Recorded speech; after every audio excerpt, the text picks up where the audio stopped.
کیا تم نے ان منافقوں کو نہیں دیکھا جو اپنے کافر بھائیوں سے جو اہل کتاب ہیں کہا کرتے ہیں کہ اگر تم جلا وطن کیے گئے تو ہم بھی تمہارے ساتھ نکل چلیں گے اور تمہارے بارے میں کبھی کسی کا کہا نہ مانیں گے، اور اگر تم سے جنگ ہوئی تو تمہاری ہی مدد کریں گے، مگر اللہ ظاہر کیے دیتا ہے کہ یہ جھوٹے ہیں۔ اگر وہ نکالے گئے تو یہ ان کے ساتھ نہیں نکلیں گے، اور اگر ان سے جنگ ہوئی تو یہ ان کی مدد نہیں کریں گے، اور اگر مدد کریں گے بھی تو پیٹ پھیر کر بھاگ جائیں گے، پھر ان کو کہیں سے بھی مدد نہ ملے گی۔ مسلمانوں، تمہاری ہیبت ان لوگوں کے دلوں میں اللہ سے بھی بڑھ کر ہے، یہ اس لیے کہ یہ سمجھ نہیں رکھتے۔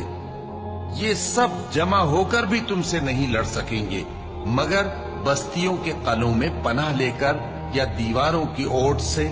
ان کے آپس میں بھی بڑی لڑائی رہتی ہے، تم خیال کرتے ہو کہ یہ اکٹھے ہیں، حالانکہ ان کے دل پھٹے ہوئے ہیں۔ یہ اس لیے کہ یہ بے عقل لوگ ہیں۔